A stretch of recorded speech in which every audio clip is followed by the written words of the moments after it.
Bhagavate Vasudevaya.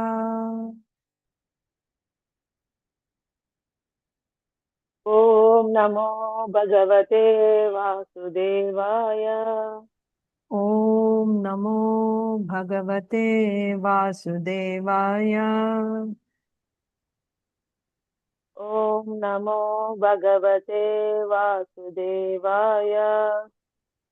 Om Namo Bhagavate Vasudevaya. Om Namo Bhagavate Vasudevaya. Narayanam Namaskritya Naram Chaiva Narottamam Devim Saraswatim Vyasam Tato Jaya Mudirayet Nashtaprayeshva Bhadreshu Nityam Bhagavata Sevaya Bhagavatyuttama-shloke Bhaktir Bhavati Naishtiki Om Ajnanatirandhasya Jnananjana Salakaya Chakshurunmilitam Yena Tasmai Shri Gurave Namaha.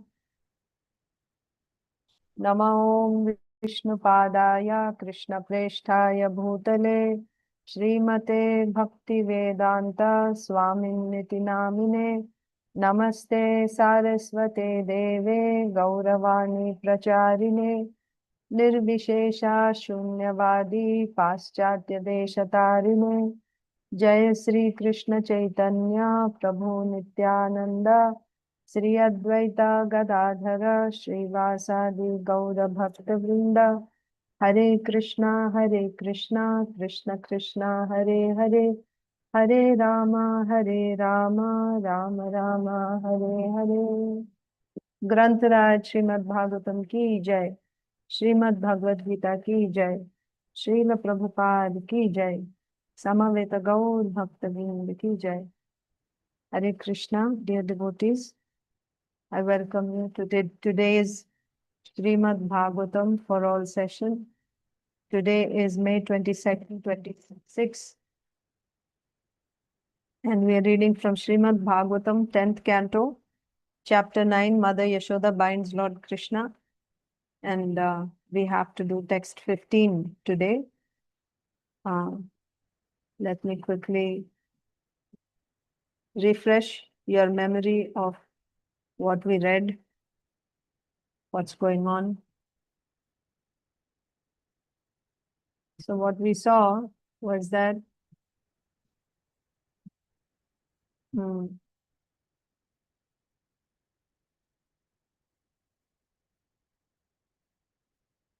Yaśodamayi decided to tie Krishna to the grinding motor. Why she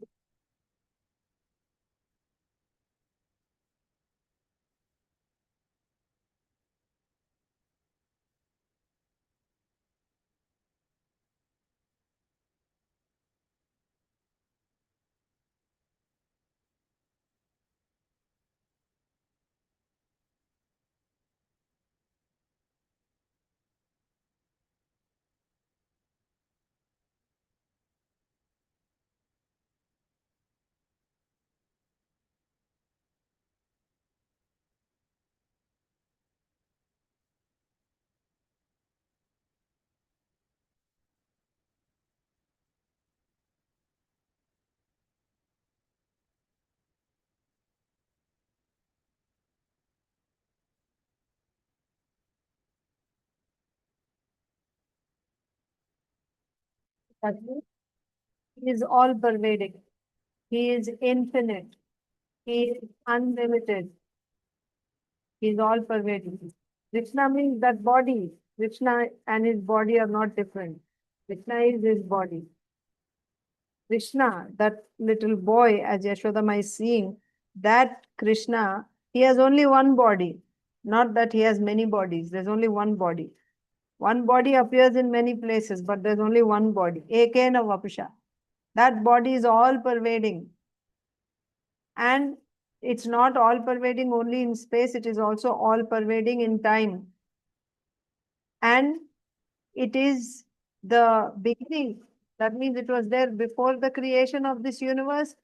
This body will be there after the annihilation of the universe. Purva param. That means it is there before and it will be there after this universe. Bahishcha antar. That means this body is outside the universe and inside the universe.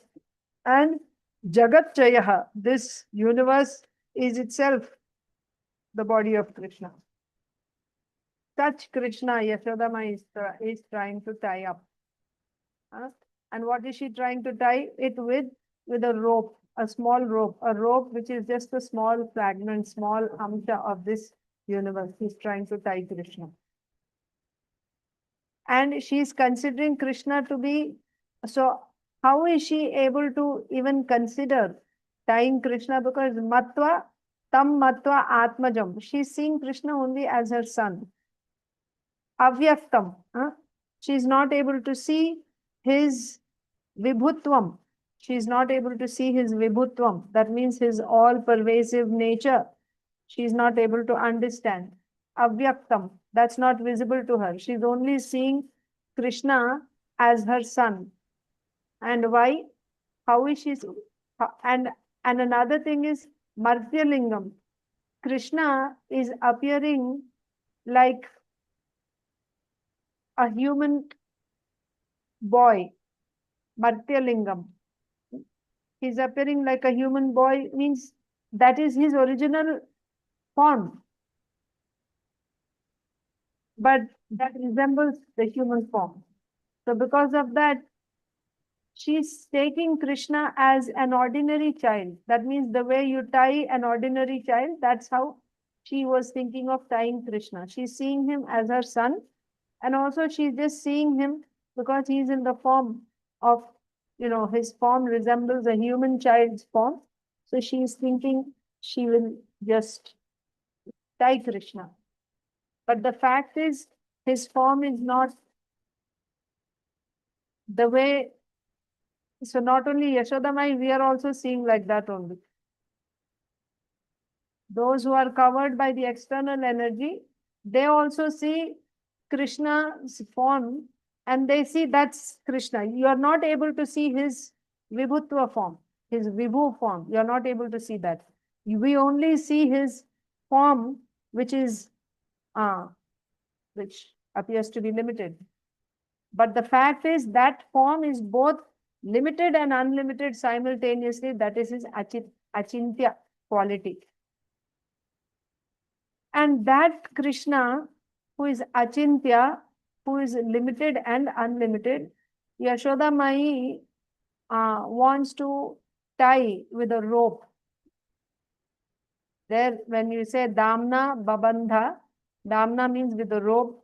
So we also discussed yesterday, this word Damodar is not said anywhere in Udar. Udar means belly. Krishna is tied around the belly. Udar is not said anywhere in śrī-bhagavān. Dāma babandha. That means with a rope she tied. That's all it is said. Where she tied, that we understand she tied around his belly, because elsewhere it is said, in Harivamsa it is said, Damodar word is used there. That so, and also because Krishna is very famous as Damodar in this world. He is very famous, Damodar. So therefore, even though it is not said in Bhagavatam that Yaśodamayi tied or tried to tie Krishna around the belly, we accept that Yaśodamayi tied Krishna around the belly. Okay. Gopikā ulukhale damna babandha prakṛttiṁ yatha. And so one more thing here we also discussed was that how is it that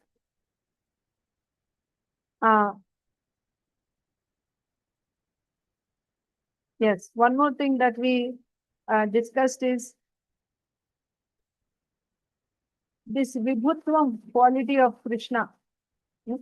That means this time adhokshajam is said, right? Adhokshajam means one who cannot be perceived with these eyes, with these senses, or who cannot be understood with our intelligence. adokshara. That means he is unlimited. He is infinite. He is all pervasive.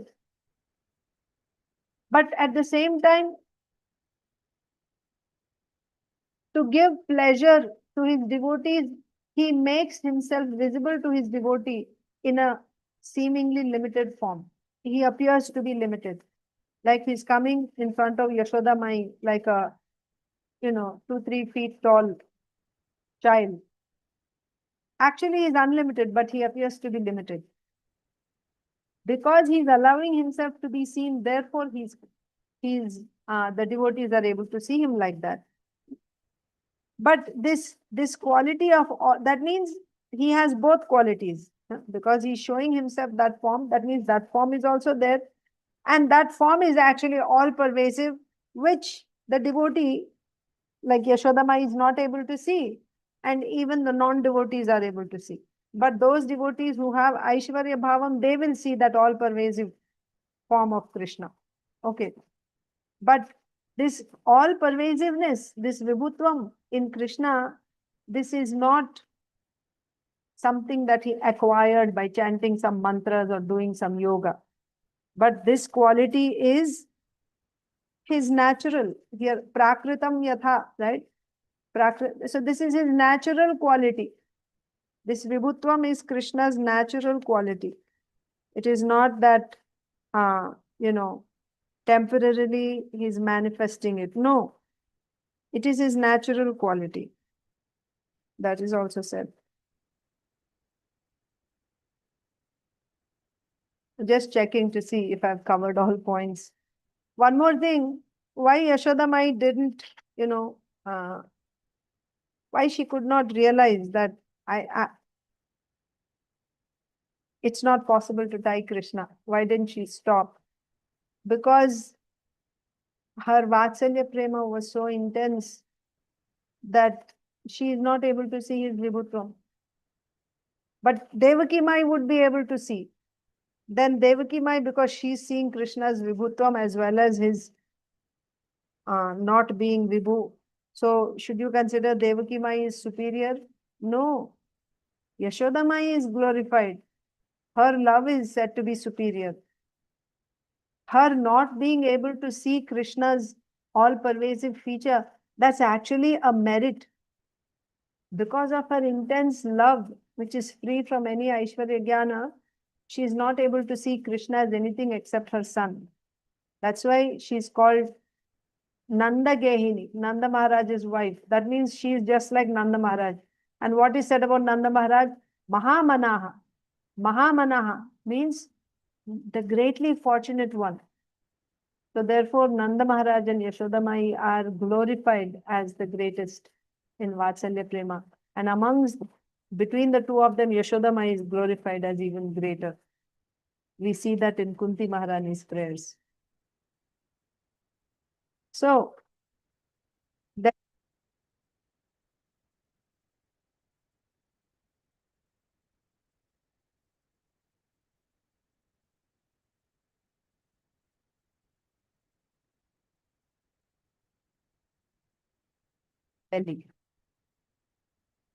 and then actually the reason she wanted to tie was she was afraid that Krishna is so scared that he might run away out of fear because of her chastisement, whatever she had chastised so far.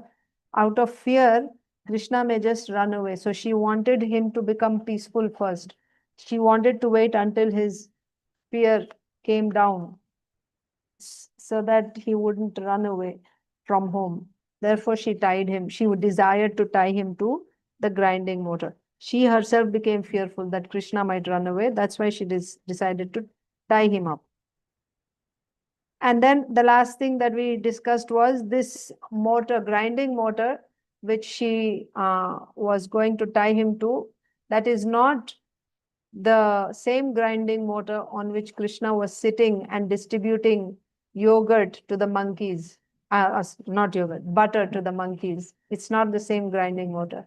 Because he jumped off that grinding motor, he ran quite a distance in the yard and he came to the entrance, the Puradwaram.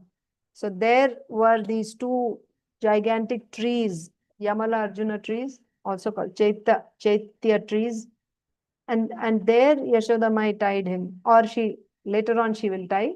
But there, she decided to tie him to a grinding motor. That means there's another grinding motor there near the entrance. So that's where she's now going to tie him. Let's read the next verse. Today's verse is text 15. Tad-dāma badhyamānasya svārbhakasya kṛtāgasaḥ dvy-aṅgulonam abhūt tena sandadhe nyac gopikā. Tad-dāma, dāma means rope. Tad-dāma badhyamānasya. Tad-dāma badhyamānasya svārbhakasya kṛtāgasaḥ.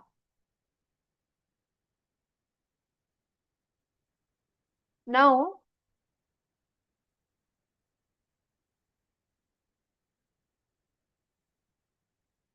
with that rope, what was the previous verse? One more time. 14th one. Text 14 is gopikā ulūkhale dāmna babandha prakṛttam yatha. Right? Considering him to be an ordinary child, she tried to, or she decided to tie Krishna to Ulūkhala. Now, in order to tie Krishna to that grinding motor, she brought a rope. Tad dāma badhyamānasya svārbhakasya kṛtāgasaḥ. So here, with that rope, badhyamānasya, while she was trying to tie, Asya means Krishna, with that rope, while she was trying to tie Krishna, which Krishna? Krishna is svārbhakasya, her own child, svārbhaka. Arbhaka means small child. Svārbhakasya kṛtāgasaḥ, kṛtāgasaḥ, who had committed an offense. Krita means he did, agasa means offense. So, while she was trying to tie badhyamana, who? Asya, that means Krishna, with that rope, while she was trying to tie Krishna with that rope. What type of Krishna? Krishna who is her own child, svārbhakasya, Krita, and Krishna who had done offense. What offense did Krishna do? He broke the pot. And then he went and ate butter that, previous days, butter which was made from previous day's milk, which was kept hanging. He went and stole that butter. He ate it, and then he brought it out and he distributed to the monkeys. So that he did that offense. And who is Krishna? Svārbhakasya, her own son. So while she was tying, dvy-aṅgulonam abhūt tena. Dvy-aṅgulonam, that means 2 fingers. 2 fingers. Dvy-aṅgulonam. Angula, dvi-angula means 2 fingers. Onam means short. Abhūt tena. Sandadhe nyac gopikā. So, when she tried to tie Krishna, the rope was 2 finger lengths too short. So, what did she do? She got another rope. Sandadhe nyac gopikā. Anyatcha. Anyat. She got another rope and sandadhe. She joined it. Right? She tied a knot. Because that rope was not sufficient to tie Krishna. This is the verse. Now we will have to see the commentary on this verse. Tad-dāma badhyamānasya svārbhakasya kṛtāgasaḥ dvy-aṅgulonam abhūt tena sandadhe nyac gopikā. Here, first look at these two words, svārbhakasya, kṛtāgasaḥ. Why Yaśodamayi is wanting to bind Krishna with the rope?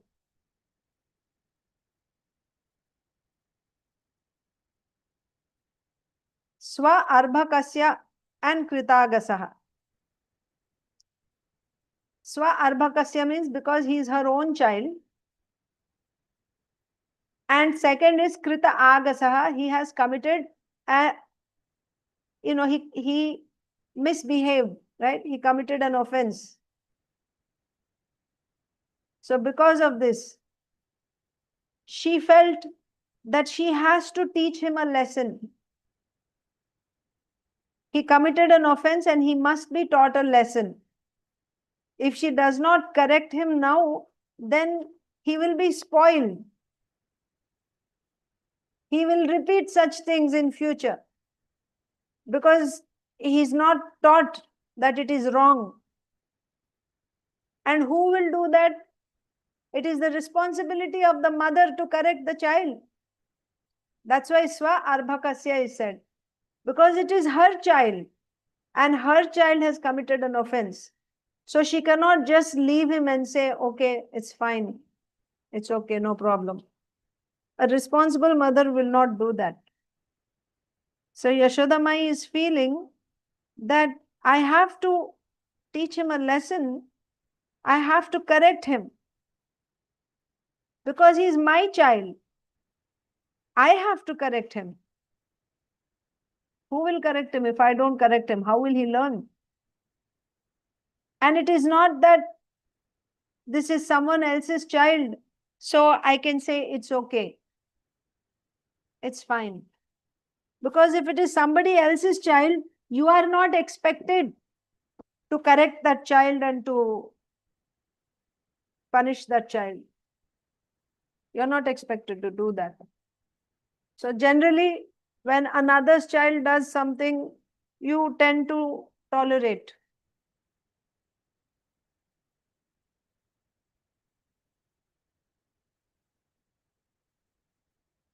Because you will think, well, his parent, his mother will teach him. But if it is your own child, that child, because the other's child may not even accept, you need to have a relationship if you want to. I was actually thinking about this while I was reading this, that it's not that you should not correct. It depends on the relationship you have with the other child, If you also love that child,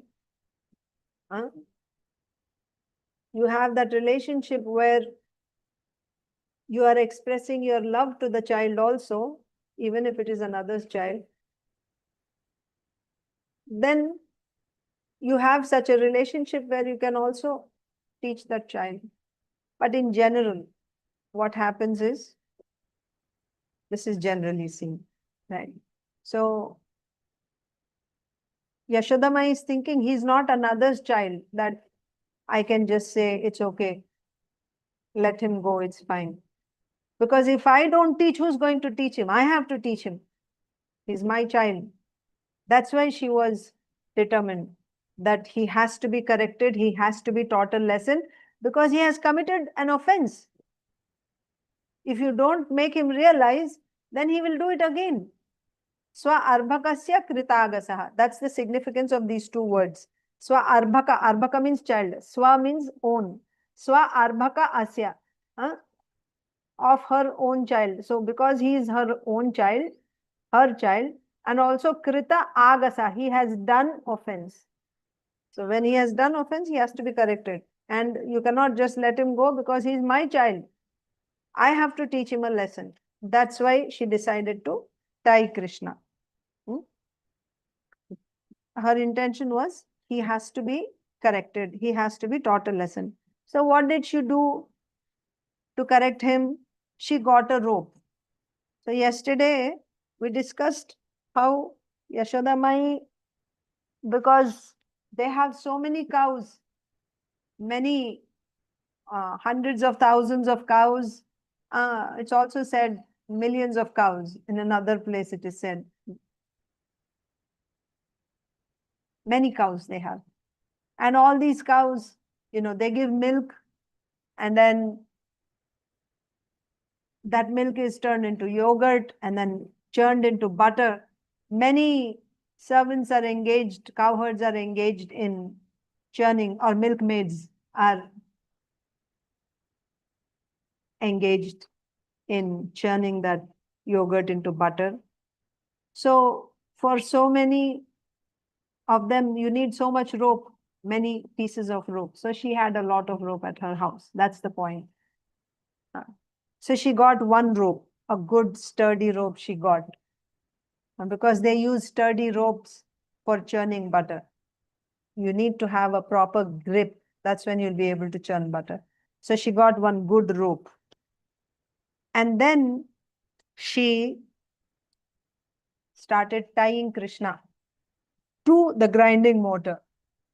So she took the rope and went around his belly, and when she was trying to tie the knot, she couldn't tie a knot because the rope was 2 fingers too short.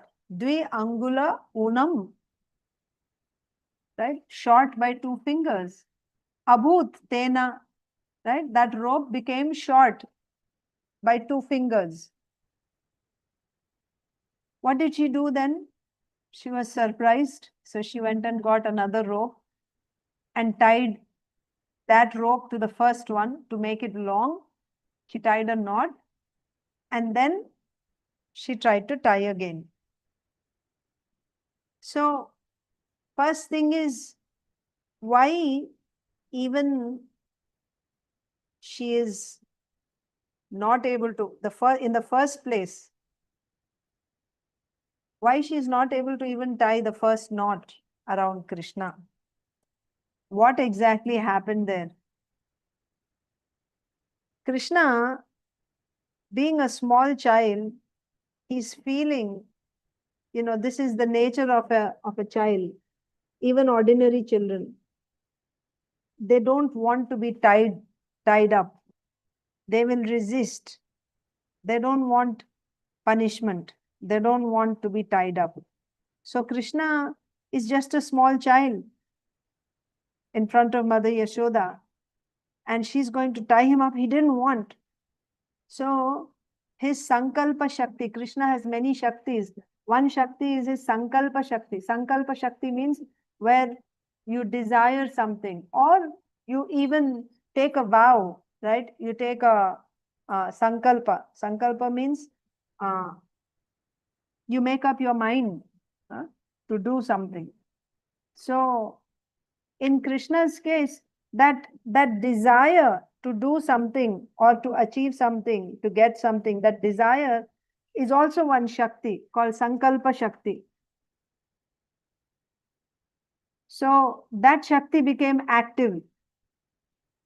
When Krishna was resisting, he didn't want to be tied by Mother Yaśodā, his sankalpa shakti became active.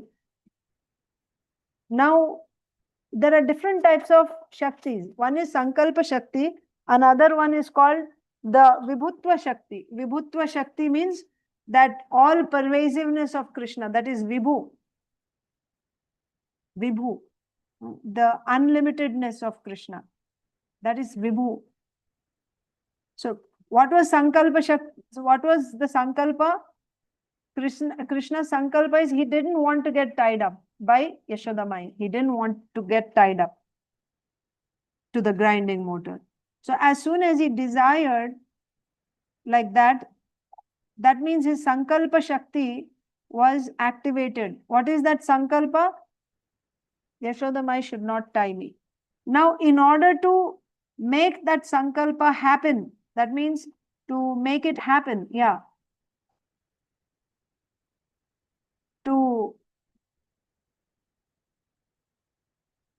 To make it happen, now another shakti became activated. Another shakti. What is that? The vibhutva shakti became activated. That means now YASODAMAYI should be stopped from tying Krishna. Why? Because Krishna does not want it. Because Krishna does not want it, his sankalpa shakti became activated. That sankalpa is he doesn't want to get tied. And because of this, another shakti, this is how it works for Krishna. Parasya shaktir vividhaiva shruyate. Parasya shaktir vividhaiva shruyate. Swabhaviki jnana balakriyada. So he has many, many energies, many varieties of shaktis, potencies. And they are all acting, working to carry out Krishna's desires, to fulfill Krishna's desires, whatever he wants, they just make them happen. One example of this is when the Lord, at the time of creation, before creation, this is explained by Srila Vishwanath Chakravarti Thakur in the 3rd canto, 5th and 6th chapters, that the Lord desired to sleep in a different place. Karanodakashayi Vishnu is sleeping on the Karana ocean. And then he just had a desire. In the Shruti it is said, Ekoham bahushyama. I am one, but I want to become many. That was his desire. That's his sankalpa. Sankalpa means he just that.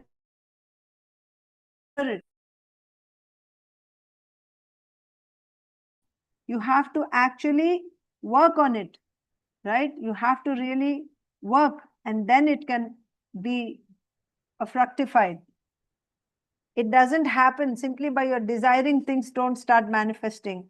If I desire that today I want to make Rajbhog, of 15 different items, nice sankalpa, but you have to actually go there and get all the ingredients and cut up and cook and everything, and then make the offering, then the sankalpa is fulfilled. You have to do it. But in Krishna's case, if he thinks, I want today Rajbhog, 15 items, immediately they'll be manifest in front of him. How? Because he has so many shaktis, they just immediately. In Chaitanya Leela also we see, when Sri Chaitanya Mahaprabhu was in Gaya, Mahaprabhu, this was when he was still in the previous ashram, a Grihastha ashram. At that time, Mahaprabhu went to Gaya to taking the ashes of his father. And there he met Ishwarapuri. Once again, he had met Ishwarapuri before, but he met Ishwarapuri once again in Gaya, and he actually gets initiated also there by Ishwarapuri. So after that, the next day, Mahaprabhu is still in Gaya at his, wherever his guest house was, his residence. So he had just finished cooking, and he sat down to eat his lunch, his prasad. Right at that time, as he just finished cooking, Ishwarapuri came, and then Mahaprabhu said, please come, you came just in time. And then he offered his plate to Ishwarapuri to eat. Ishwarapuri said, no. How can I eat? This is your lunch. What will you eat? He said, no, it's fine. I'll cook again. So he said, no. We can eat, share. Both of us will share. No. Mahaprabhu said, if you eat it all, then I will be very satisfied. It won't take me much time at all. I will just go and cook. No problem. Please eat. I'll be most satisfied if you eat it all. And then he served everything, and Ishwarapuri ate everything. They talked for some time. And then Ishwarapuri went away. Then what happened, when they were talking, Lakshmi Devi, she went in the kitchen and very quickly she prepared his prasadam. So when Ishwarapuri left, Mahaprabhu has his prasadam ready. That's the point. That means he has many, many servants who are there simply by his desire. They are just making everything happen like that. So similarly, in the time of creation, the Lord wanted to sleep in a different place. He gets bored. Like this is his pastime. Srishti Leela. Leela means like a play. Small children play like that. The Lord also, that's why pastime, it's called pastime. Pastime means a pleasurable activity, like an enjoyment, like a play. So Srishti, creation, is also the Lord's pastime. What is that pastime? What is the play there? Like small children, they like to sleep in different places, you've seen. Sometimes they like to sleep on the floor, sometimes on the sofa, sometimes, on the coffee table, sometimes on the bed, here and there. They just like to go and sleep, lay down, and that's their fun. On the chair, wherever. Like that, the Lord wanted to sleep in different places. So that was just his desire. Ekoham bahushyam, I want to become many. As soon as he desired, without his even saying anything, immediately his energy, prakriti, he just glanced at her. He just glanced at her. Immediately she got the clue and she got to work. She produced the 23 elements. By that glance, she becomes impregnated by those living entities, and then she produces 23 elements. With those 23 elements, so many universes are formed, like a very chaste wife.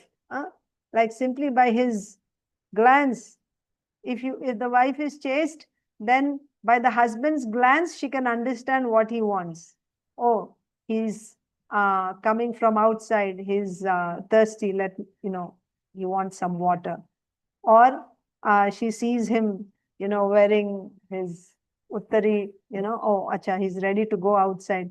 Immediately she'll come with his whatever bag or whatever he takes when he goes outside. Well, nowadays, I guess, car keys, whatever. But she can understand, what he wants. And, if he's just sitting there and, he's looking, oh, he's hot, let me turn on the fan, like that. A chaste wife can understand what the husband wants without his even telling. Like that, the Lord just glanced on Prakriti and immediately she understood. She's the Lord's consort. Oh, my Lord wants to sleep in a different place. So jaldi, she just created all these universes, and then, my Lord, please, you can come and sleep, like that. And the Lord goes and sleeps as Garbhodakashayi Vishnu. He fills up the universe and he sleeps for some time. For how long? For just one blink. And then he gets bored. Again, you can think of small children.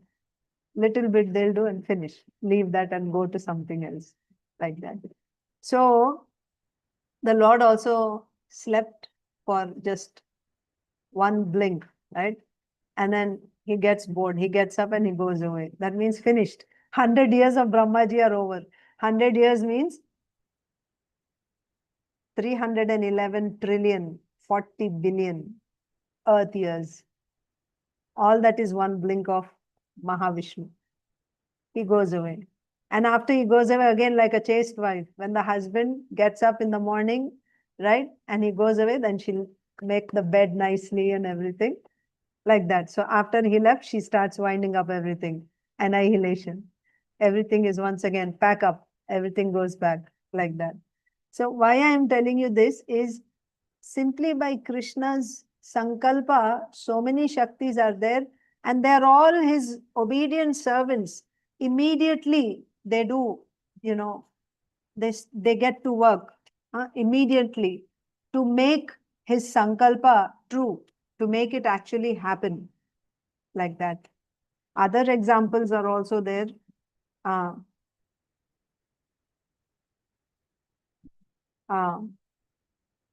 Anyway, I think this is sufficient, but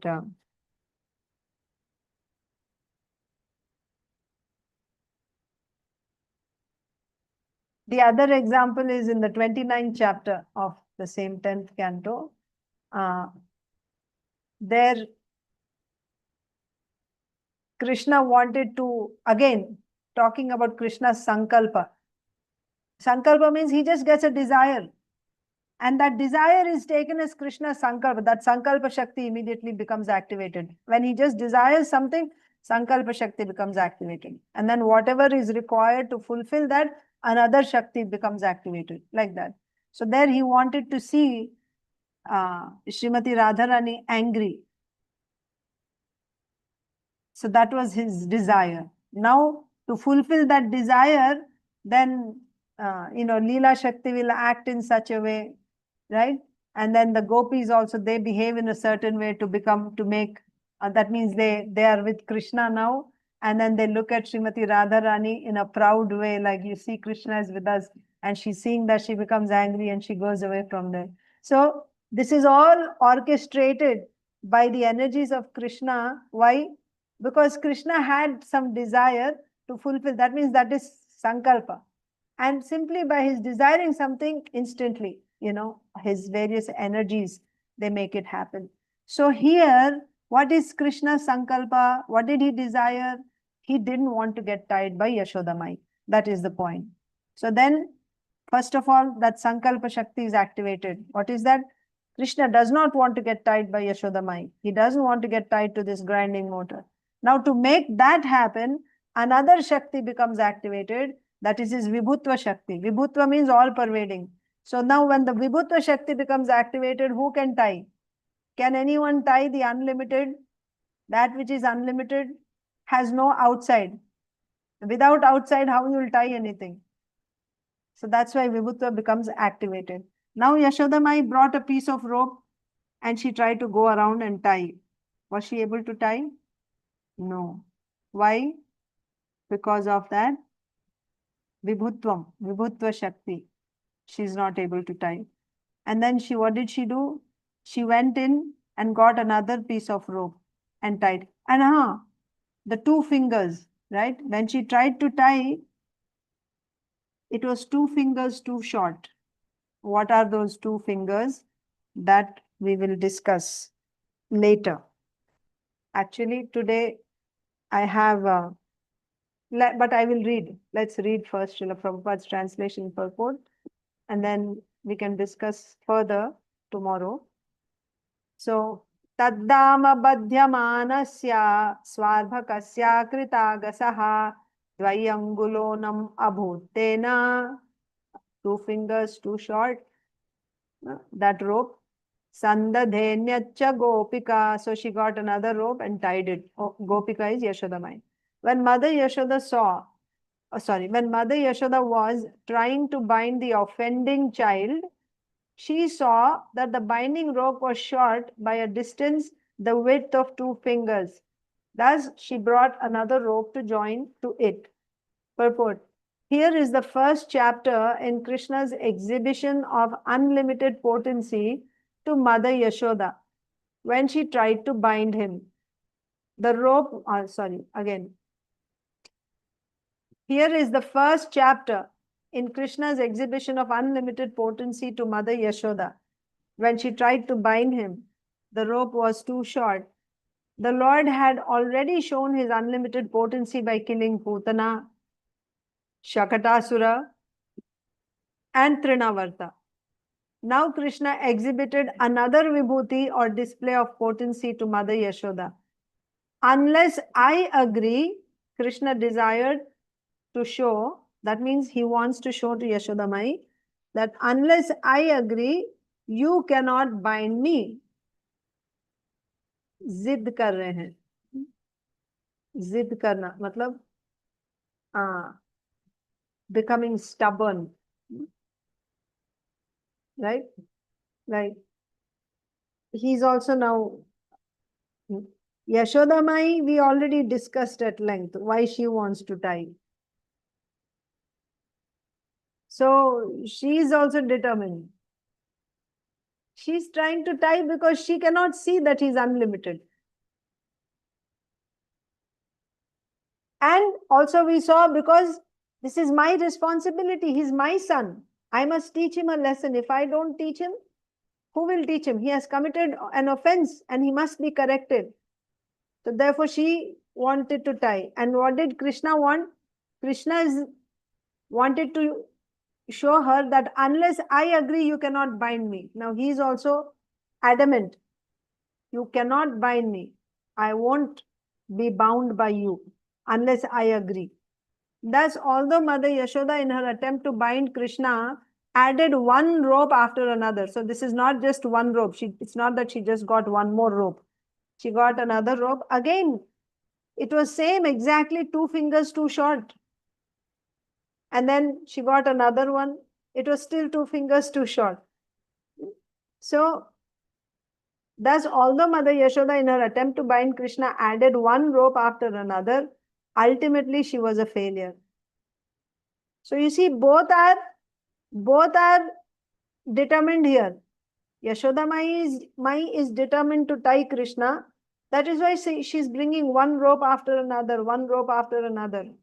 And Krishna is also stubborn, that adamant that I will not agree to be bound by you. So who's going to win between Krishna and the devotee? If both are adamant, who will win in the end? What do you think? Krishna will win or the devotee will win? Devotee. Why? Because Krishna की कृपा करेंगे तब जी. Yes, सही बात है. So yes, devotee will win. Why? Because at one point, ऐसा नहीं, not that the devotee defeats Krishna, हार जाते हैं, ऐसी बात नहीं है, लेकिन उनकी कृपा बहुत, कृपा शक्ति जाग जाती है उनमें. तो जब डिवोटी एकदम डिटरमिन होके करते रहते हैं, तब उनकी कृपा जाग जाती है, वो अपने आप झुक जाते हैं. भक्त के सामने भगवान अपने आप झुक जाते हैं, मतलब वो अपने से हार जाते हैं. ऐसा नहीं कि भक्त हरा देते हैं, लेकिन भगवान अपने से अपनी हार मान लेते हैं भक्त को जिताने के लिए. ये उनकी कृपा है. You understand, I said in Hindi. So this is Krishna's mercy. It's not that the devotee has defeated Krishna, but seeing the devotee's determination, when there is a competition between the Lord and the devotee, usually it's the devotee who wins. Why? Not because Krishna is defeated, but Krishna's mercy, seeing the effort of the devotee, Krishna's mercy, Kripa Shakti, awakens, and he becomes subordinate in front of his devotee, and he agrees to be defeated. Something like, parents and children, sometimes father and child, they have some fight, like some competition, maybe with arm wrestling or something. What is the, like a small child, I'm saying like 5 years or something, 4, 5 years old.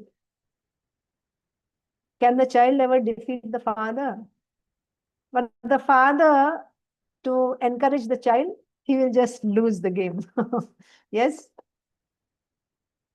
This is the father's love on the child. His compassion, his love on the child, like that. So Krishna in front of the devotee, but he will see the devotee is really determined. He's working so hard, and the Lord becomes defeated, like that. So here, Yasoda-Mayi, she failed. By her own endeavor, she's just trying to tie. She failed. That's the thing. Although Mother Yasoda, in her attempt to bind Krishna, added one rope after another, ultimately she was a failure. When Krishna agreed, however, she was successful. In other words, so here, why 2 fingers only? Why not 3 fingers? Why not 4 fingers? What is the significance of those 2 fingers too short is being explained. 2 fingers. So here it is said that when Krishna agreed, however, she was successful. That means on her own, she was not successful. By her effort alone. So first one is her hard work.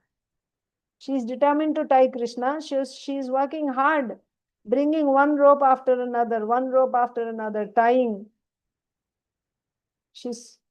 And actually she used up all the rope in her house. We will see in the next verses also. Then all the gopis in the village, they come. She goes and gets rope from all the homes in the village. Everywhere, from every house she gets, they're all cowherds. Everyone has ropes. She got rope from everywhere. She started early in the morning and until evening, Sandhya time, she kept tying the ropes. And she worked so hard. We will see in the coming shlokas also. She's sweating, the hairs, the flowers on her hair are falling down. She's working so hard, determined. But simply by her endeavor, was she able to tie? No. But by seeing her hard work, then Krishna got compassion and he said, okay, now I'll get tied by my mother. When he agreed, then she was able to tie. So these two fingers, first one is the hard work of the devotee, second is Krishna's mercy. Simply devotee's hard work, you will not give you success. But without hard work, can you expect Krishna's mercy? No, you should not expect Krishna's mercy. Your hard work is important. That is why we have our sadhana, paddhati, whatever is given to us. That's why the philosophy is explained again and again to us. The purports of Srila Prabhupada. What is pure devotional service? You have to do the hard work first. Then, seeing your hard work, now Krishna's mercy will awaken. And by Krishna's mercy, then you will get perfection and bhakti. Not like in the case of jnanis and yogis. By their own hard work, they are trying to progress. No mercy factor there. Yes, Hare Krishna. There's no mercy factor. Only by, that's why it is difficult. That path is very difficult. Jnana Yoga and Ashtanga Yoga path is very difficult. You know why? Because you don't have somebody looking out for you. Whereas in the case of a devotee, the Lord He's saying, Yoga Kshemam Vahamyaham. When the devotee is completely surrendered to the Supreme Lord, the Lord is looking out for that devotee. If you have some obstacles, He takes you across those obstacles. Yoga Kshemam Vahamyaham means what? Whatever you are lacking, He will bring to you. If there's an obstacle in your path, He'll, like a child who's trying to, walk, or just learning to walk, and there's an obstacle on the way, like the threshold at the entrance. You have high threshold. The child is not able to cross. What will the mother do? The child is walking, but it's a high threshold. The child cannot. She'll hold his hand, she'll pick him up and take him on the other side. Now he'll continue walking. So whenever there is an obstacle, the Lord is there to carry him across. At every moment he has help. So therefore a devotee's journey is very smooth because he has the Lord always looking out for him. Whereas in the case of jnanis and yogis, their path is not smooth. They don't have anyone. They are swimming the ocean, trying to cross the ocean, swimming alone. And there are so many sharks and whales there. It's not an easy one. Krishna himself says, Kleshodhikataras tesham avyaktasakta chetasam. Klesha adhikatarasta esham. So in this path, Jnana Marga, kleshas, it's very filled with difficulties. And you are trying to meditate on avyakta, the one who is not visible, who has no, it's very difficult to get the result in that path. Krishna himself is saying. So, the point here is that, why were we discussing this? Let me go to the purport.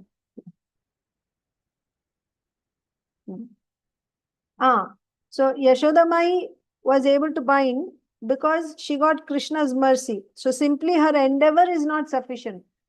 So therefore, in Bhakti Marga, our endeavor is needed.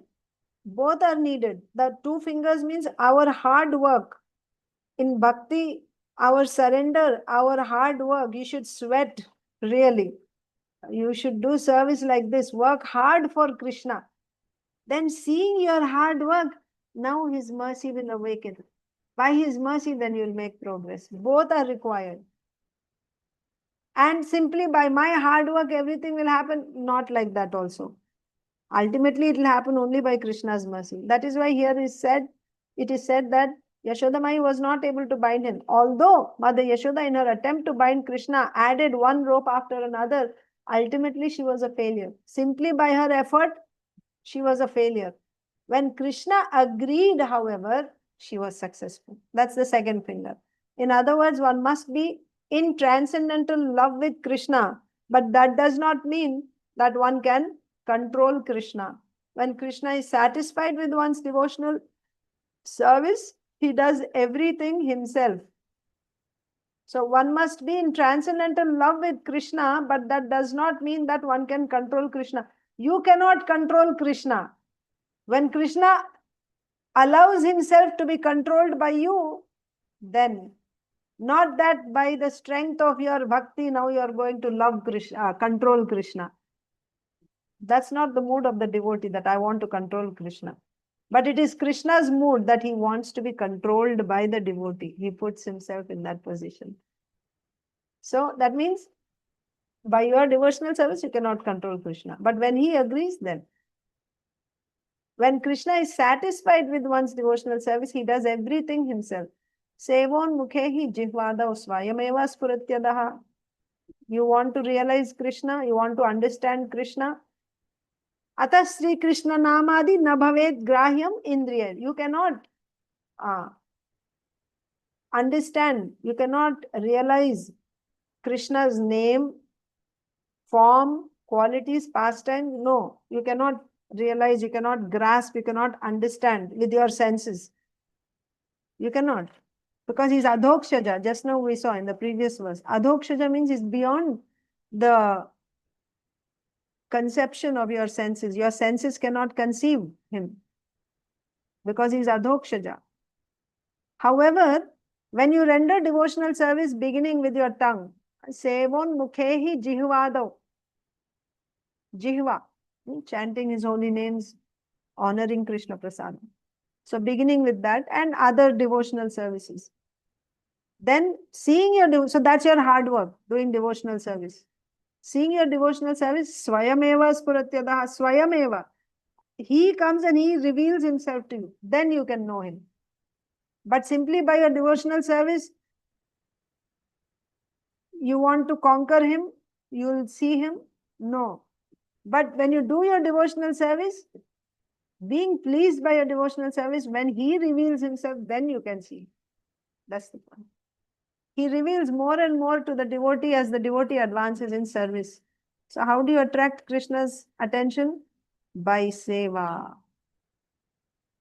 He reveals more and more to the devotee as the devotee advances in service. Jihvadau, this service begins with the tongue, with chanting and with taking prasad of Krishna. Atah Sri Krishna namadi na bhavet grahyam indriyaihi sevon mukhehi jihvadau swayameva spuratidah. This is from Bhakti Rasamrita Sindhu 1-234. I will explain further on this verse tomorrow. I have a class in ISKCON Philadelphia today, but we can read Bhagavad Gita also. We read text 21 yesterday from the 14th chapter. And there Arjuna was asking Krishna, after hearing from Krishna, that one who transcends these three modes will become free from the pains such as birth, death, old age, disease. He becomes free from these pains which arise from this body. That means when a living entity accepts a material body, automatically with the body he will get these pains. Which pains? Pain of birth, pain of death, pain of old age, disease. These pains will come as a package. When you get a material body, then along with the body you get these pains. But one who transcends these three modes, he will become free from these pains and he will get liberated. So after hearing this, yesterday we read this verse, Arjun asked, what are the symptoms of a person who has transcended the three modes? What is his behavior? And what is the path? How can one actually transcend the three modes? So first of all, what are the symptoms of one who has transcended? How can I also transcend? What is the way? That is Arjun's question. So now Krishna will give answers. We will read the verses and translation purport, and then we'll discuss tomorrow. So texts 22 to 25. श्री-bhagavān uvāca prakāśaṁ ca pravṛttiṁ ca moham eva ca pāṇḍava. What are these symptoms of a person who has transcended the three modes? Prakāśaṁ ca pravṛttiṁ ca moham eva ca pāṇḍava na dveṣṭi sampravṛttāni na nivṛttāni kāṅkṣati udāsīna-vad āsīno guṇair na vicālyate गुणावर्तन्त इत्येवं यो वतिष्ठति नेङ्गते sama-duḥkha-sukhaḥ sva-sthaḥ samaloष्टाश्मकाञ्चनः तुल्यप्रिया प्रियो धीरस् तुल्यनिन्दात्मसंस्तुतिः मानापमानयोस्तुल्यस् तुल्यो मित्रारिपक्षयोः सर्वारम्भपरित्यागी गुणातीतः स उच्यते. So Krishna's answer. What are the symptoms of a person who has transcended the three modes? The Supreme Personality of Godhead said, O son of Pandu, he who does not hate illumination, attachment and delusion. That means what are these? Illumination is a symptom of goodness. Attachment is a symptom of passion. Delusion is the symptom of tamoguna, ignorance. So he who does not hate illumination, attachment and delusion when they are present, nor long for them when they disappear. He doesn't hate them when they are there and he doesn't long for them when they are not there. Who is unwavering and undisturbed through all these reactions of the material qualities. So what are these? This illumination, attachment, delusion, these are nothing but these are happening because of the reaction between the modes. So he is unwavering and undisturbed through these reactions of the material modes, remaining neutral and transcendental, knowing that the modes alone are active, who is situated in the self and regards alike happiness and distress. So knowing that the modes alone are active. One of the verses we saw previous, I think 19th one, that actually everything is being done by the modes. The soul is not doing anything. So he's able to see that. And who is situated in the self. That means he is situated in the self. He is not affected by whatever else is happening in the body. He knows he's not this body. He's situated in the self and regards alike happiness and distress. Who looks upon a lump of earth, a stone and a piece of gold with an equal eye. So this is a Brahmanubhavi, one who has realized, Brahman realized person. To him, everything, he got nirbheda jnanam. Nirbheda means he doesn't see difference between two objects. He sees gold, he sees stone, same. He doesn't see gold has more value, stone has less value. Not like that. He sees with an equal eye. Similarly, happiness and distress also same, nirbheda, no difference. Happiness, distress, all same. Who is equal toward the desirable and undesirable, same principle. This is desirable. When you see something has more value, then you will think that is desirable. When you see something as worthless, then you think this is not desirable. But he is not seeing the value of anything. He is seeing that everything is just existing, that's all. He is not seeing any other qualities of the objects. Oh, this is white in color, this is brown in color, nothing. He is simply seeing the existence. So what is in Sat Chid Ananda, what is there in Brahman? Sat, Satta. Satta means existence, that's all. That's what he is seeing in everything. Just there is existence. That means he is seeing Brahman everywhere. So there's no question of seeing one as better than the other. One is desirable and the other undesirable. He doesn't see like that. So because of this, he is steady, situated equally well in praise and blame, honor and dishonor, and treats alike both friend and enemy, and who has renounced all material activities. Such a person is said to have transcended the modes of nature.